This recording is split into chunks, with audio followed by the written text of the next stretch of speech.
Hello everyone and welcome to crush mathematics. Start करने जा रहे हैं हम लोग क्लास 10th का chapter 3 pair of linear equation in two variable. Chapter को स्टार्ट करने से पहले एज यूजुअल हम पहले चैप्टर को इंट्रोड्यूस करेंगे, डिस्कस करेंगे उसके इंपॉर्टेंट टॉपिक्स को और अपनी प्रीवियस नॉलेज के साथ कनेक्ट करते हुए एक बेस सेटअप करेंगे इस चैप्टर को आगे पढ़ने के लिए। अकॉर्डिंग टू मी ये चैप्टर इजी और हार्ड दोनों है, क्योंकि इजी पार्ट है इसका कंटेंट और इसके मेथड्स, यानी इन मेथड्स को सीखना करना आसान है, बट इनका use in word problems, main word problems में आपको दिक्कत होगी थोड़ी सी। क्लास 6 से आप अलजेब्रा पढ़ते आ रहे हैं, ये चैप्टर भी अलजेब्रा का ही एक पार्ट है। तो आई होप आपको वर्ड प्रॉब्लम्स को इक्वेशन में चेंज करने में प्रॉब्लम ना हो। इन केस अगर आपको प्रॉब्लम है तो वो आपको ठीक करनी होगी प्रैक्टिस के साथ। उसके लिए आप कोई भी नेट पे वर्ड प्रॉब्लम सर्च कीजिए, उसमें आपको जो सिचुएशन होगी उस सिचुएशन को इक्वेशन में चेंज करना आपको सीखना आना चाहिए। उसके अलावा ये पूरा चैप्टर बहुत ही इजी है, केवल दिक्कत होगी आपको वर्ड प्रॉब्लम को इक्वेशन में चेंज करने में। अगर वो आपको आता है फिर तो इस चैप्टर में आपको टॉप करने से कोई नहीं रोक सकता। तो स्टार्ट करते हैं चैप्टर का इंट्रोडक्शन। पहला पॉइंट है आपका linear equation in two variables. Linear equation in two variable आप पहले भी पढ़ चुके हैं। पहली बात करते हैं लीनियर इक्वेशन। लीनियर इक्वेशन आपने लास्ट चैप्टर 2 पॉलिनोमियल्स में भी पढ़ा होगा कि वो पॉलिनोमियल जिसकी डिग्री 1 हो उसे लीनियर पॉलिनोमियल बोलते हैं। क्या बोलते हैं उसे? Linear polynomial. तो ऐसी एक लीनियर पॉलिनोमियल है हमारे पास जिनमें हम दो वेरिएबल का यूज करने वाले हैं। आपके सामने इसकी स्टैंडर्ड फॉर्म लिखी हुई है ax + by + c = 0, जहां पे a और b हमारे कोएफिशिएंट है, x और y हमारे टू वेरिएबल्स हैं और c हमारा कांस्टेंट है। नेक्स्ट पार्ट है आपका pair of linear equation in two variables. Two variables discuss हो चुके हैं। पेयर की बात करते हैं। यहाँ पे आपके सामने दो इक्वेशन लिखी हुई है। पेयर का क्या मतलब है? एक जैसी, यानी दो इक्वेशन है हमारे पास जिनमें वेरिएबल सेम होंगे लेकिन उनके कोएफिशिएंट्स और कांस्टेंट अलग हो सकते हैं। ठीक है, तो ये था आपका पेयर, इसको नोट करना है। Representation of equations, representation of linear equation बहुत ही इंपॉर्टेंट है।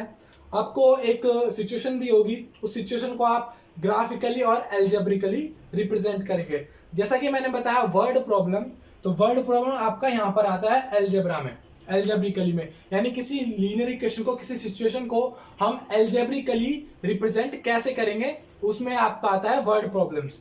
दूसरा है ग्राफिकली। ग्राफ में आप ग्राफ पहले भी पढ़ चुके हैं।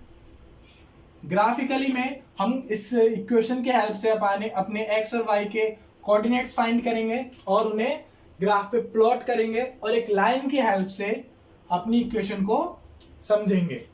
ठीक है, नेक्स्ट है आपका सॉल्यूशन ऑफ इक्वेशन। तो जो हमारी इक्वेशंस है उनके सॉल्यूशन यानी जो हमारी इक्वेशन है उसके जो वेरिएबल्स हैं उनकी वैल्यू।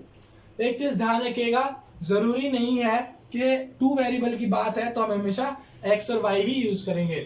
आपको S T, U V, M N, P Q और ए भी आपको यूज दिख सकते हैं वेरिएबल के तौर पे। ठीक है, तो वहां पे मतलब ऐसा जरूरी नहीं है कि केवल एक्स और वाई ही यूज हो एज टू वेरिएबल्स। ठीक है, सॉल्यूशन होगी हमारी वेरिएबल्स की वैल्यू। दो तरह के सॉल्यूशन होंगे, कंसिस्टेंट और इनकंसिस्टेंट, जो हम बाद में डिस्कस करेंगे टाइप्स ऑफ सॉल्यूशन की हेल्प से। फिर आते हैं आपके methods of solution of pair of equation, यानी मेथड्स हम पढ़ने वाले हैं इन इक्वेशंस को सॉल्व करने के लिए यानी इनका सॉल्यूशन फाइंड करने के लिए, एक्स और वाई की वैल्यूज को फाइंड करने के लिए। पहला मेथड है आपका ग्राफिकल मेथड। ग्राफिकल मेथड को हम दो पार्ट में पढ़ेंगे।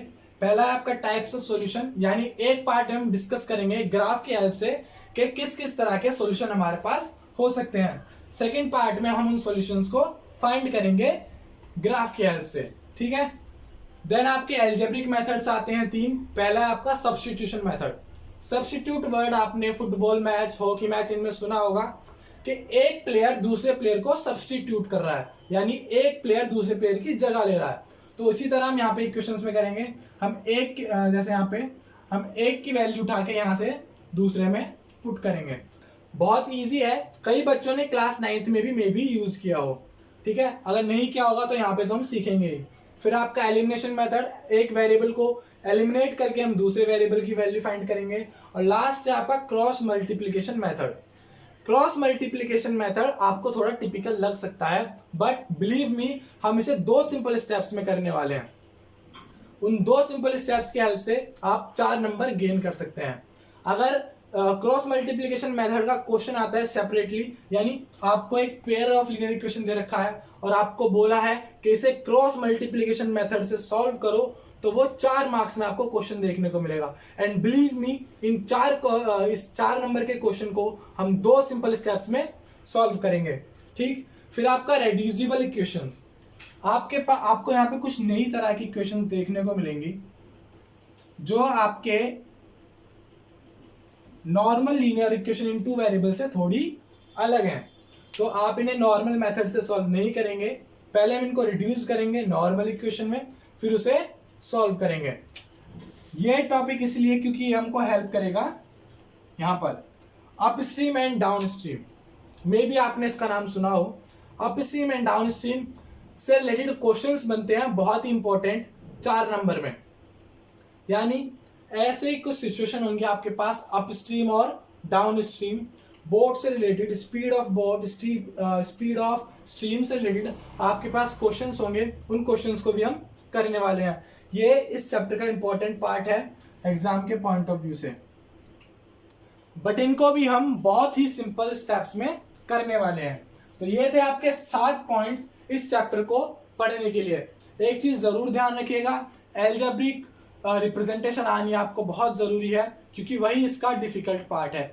ये सब इजी है, सारे मेथड्स इजी हैं, आप थोड़ी थोड़ी प्रैक्टिस में सारे मेथड सीख सकते हैं। बट एल्जेब्रिक रिप्रेजेंटेशन के लिए आपको वर्ड प्रॉब्लम पढ़नी होगी, उसे समझना होगा, फिर उसे एल्जेब्रिकली रिप्रेजेंट करना होगा इक्वेशन की फॉर्म में। तो इसीलिए आप उसकी प्रैक्टिस कर सकते हैं। अगर आपको दिक्कत है, आप कहीं भी नेट पे सर्च कीजिए वर्ड प्रॉब्लम्स इन 2 वेरिएबल, आपको बहुत सारी प्रॉब्लम्स मिलेंगी, उनको पढ़िए और उन्हें एल्जेब्रिकली रिप्रेजेंट करना सीखिए। बाकी सब मेथड, सारा कंटेंट इसमें इजी है। ठीक है, तो इन 7 पॉइंट्स को नोट कीजिए और खुद को तैयार कीजिए इस चैप्टर को पढ़ने के लिए। बहुत ही इजी और इंटरेस्टिंग चैप्टर है, चैप्टर को पढ़ने में मजे आने वाले हैं। इन केस अगर आप ये चैप्टर पहले पढ़ चुके हैं या फिर कहीं और से आप पढ़ रहे हैं और आपके पास कुछ डाउट्स हैं, तो आप उन डाउट्स को कमेंट कर सकते हैं या फिर उनकी पिक मुझे फेसबुक और इंस्टाग्राम पर मैसेज कर सकते हैं, जिनके लिंक डिस्क्रिप्शन में है।